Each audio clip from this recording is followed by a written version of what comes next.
by all sectors of our community. The current administration feels that there are enough oversight of the NYPD. In your mind and your experience and what you're going to bring forth, what are some of the pros and cons of having a general inspector? And what will be the criteria of the person who will fill this position?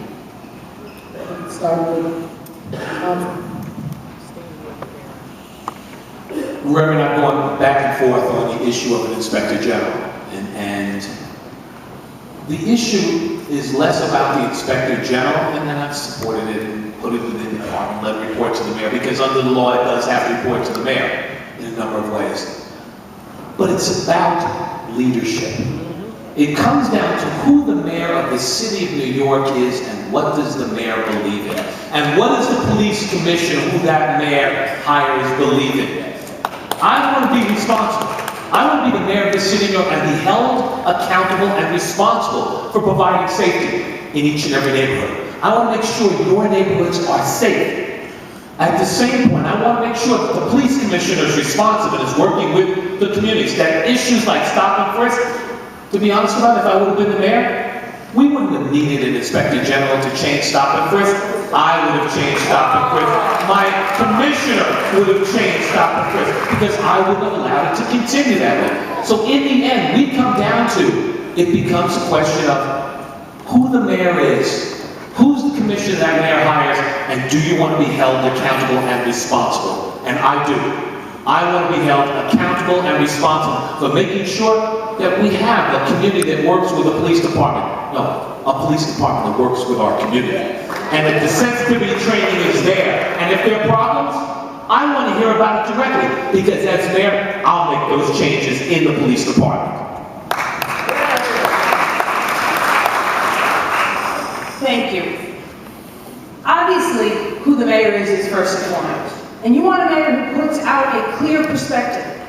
One that I can demonstrate firsthand from my work as a crime victims advocate, that the best police department is one that's working hand in glove with the community. But you also, even if you have a mayor who believes that in the depths of their soul, you need to have a governmental structure that is constantly asking questions and checking in. That's why the police department should have an inspector general within the Department of Investigation, so it can be slightly more independent than reporting to the commissioner themselves. We want them outside of the department with subpoena power so they can step back and ask big questions about policies and practices. In Los Angeles, when the people tell you if this happens, we'll become unsafe. In Los Angeles, the year after they implemented the Inspector General, crime went down by 33%. There is no evidence of that. The federal government has installed, every time they've created a new public safety agency, they put in more Inspector Generals within the Department of Homeland Security, within the Department of Justice, within the FBI. They expanded Inspector Generals under George Bush, for God's sakes.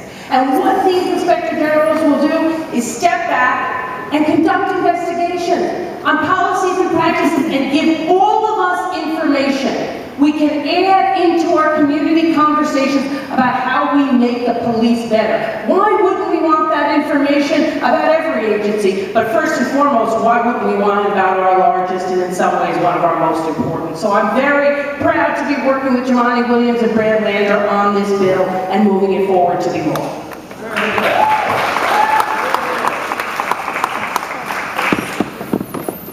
Well, I just want to start with a cautionary tale. I served in the Dinkins administration. I remember the day when we passed the legislation for the Civilian Complaint Review Board. And we thought it was a historic day. And we thought a lot of change would happen, and we never saw the possibility that just a year later, a new mayor would come along and wipe away the progress we made. And the current mayor has continued that mistake. So let's be clear. We're in a house of worship. I'm going to respect my opponents, but I have a difference with each of them. You need all of the above. You need a mayor committed to community policing.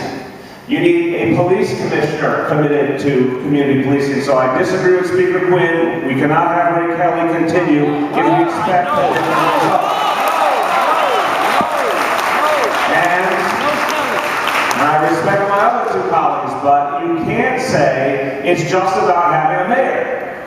We saw what happened when David Dinkins was succeeded by Rudolph Giuliani. I wish we had a form of civilian complaint review board that was beyond the reach of Giuliani to tear it down. But we need an inspector general that will be a check and balance regardless of who is mayor. We need all of the above. Well, just as the CCRV was rendered ineffective by the mayor, so can the Inspector General's position. The issue I have here is that this is not the issue. The issue is racial profiling. The issue is rampant stop and frisk. The issue is this un-American surveillance of people just because they're Muslim, just because of their religious faith. When does that happen in America? It's because all of the out-of-control surveillance and out-of-control stop and frisk, forms of racial profiling that have recently led to the call for an Inspector General. If we hadn't had those issues in the first place, there would be no discussion of Inspector General. That's right. And now what I feel is that this is a bill that's being advanced just in just recent weeks.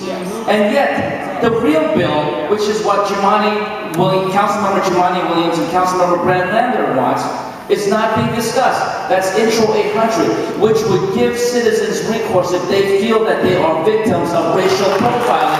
And there's no discussion about that bill. It's just about the IG. And I think that that's a distraction. Let's get to the real heart of the matter. The real problem is this racial profiling going on in our very own city. Call it what it is. Thank you, Pat Rose. This last question I'm going to ask in the absence of one of our